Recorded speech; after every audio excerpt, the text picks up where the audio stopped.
तहसीलदारनी मनोरंजक कहानी। उसकी शादी होने वाली थी, लेकिन सरला तब भी असमंजस में थी क्योंकि उस समय शादी करने का मतलब था पढ़ाई छोड़ना, और वो पढ़ाई छोड़ना नहीं चाहती थी। वो उच्च शिक्षा पूरी करना चाहती थी।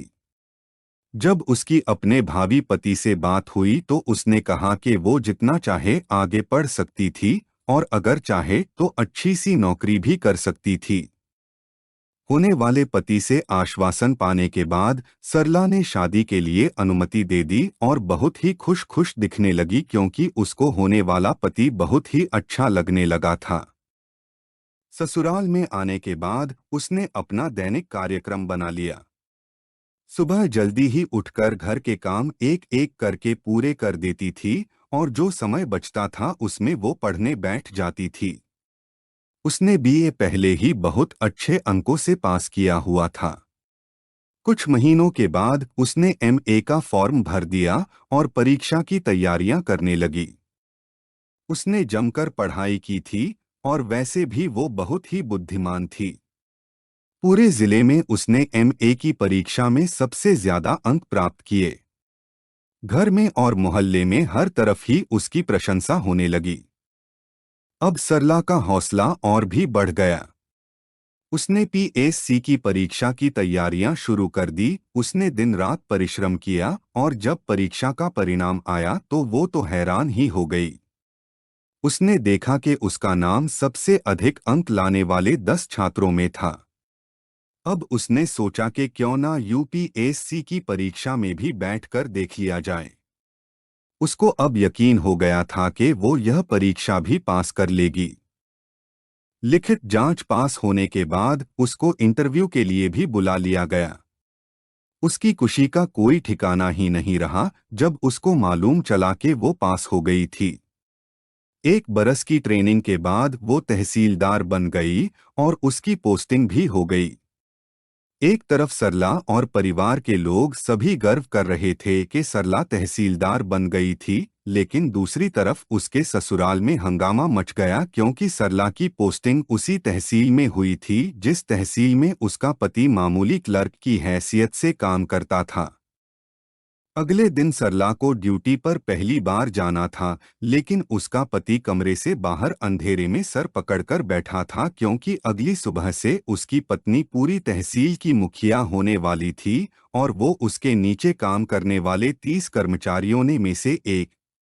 अगली सुबह वो दफ्तर ही नहीं गया और बीमारी का बहाना बनाकर बैठ गया। लेकिन सरला ने समझ लिया था कि उसके पति को क्या हुआ था।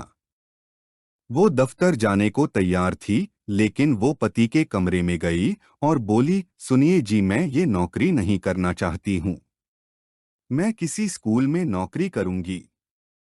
ये मेरा शौक था और मैंने अपना शौक पूरा कर लिया है। उठिए और अब दफ्तर जाइए।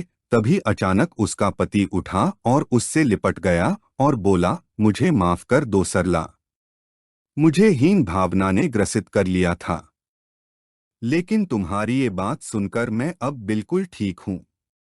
मैं भी खुश रहूंगा क्योंकि अब मेरी भी तो तरक्की हो गई है। अब मैं तहसीलदारनी का पति जो बन गया हूँ। जी नहीं, अभी आपकी उम्र है और आपके पास 3 साल और हैं।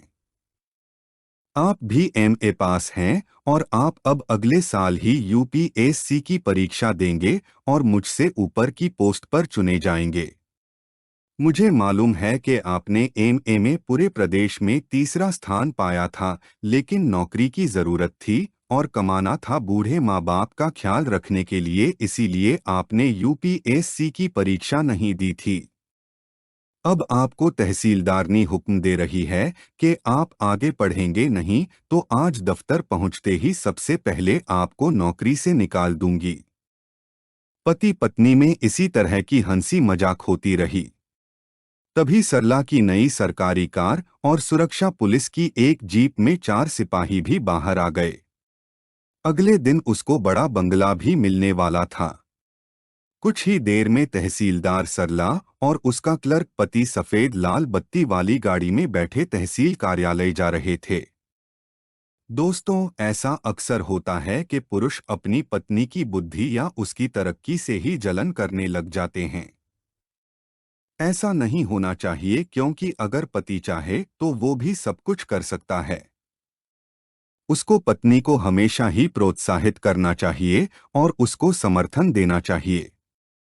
पति पत्नी में तो कम से कम ऊंच नीच का भाव कभी भी नहीं आना चाहिए।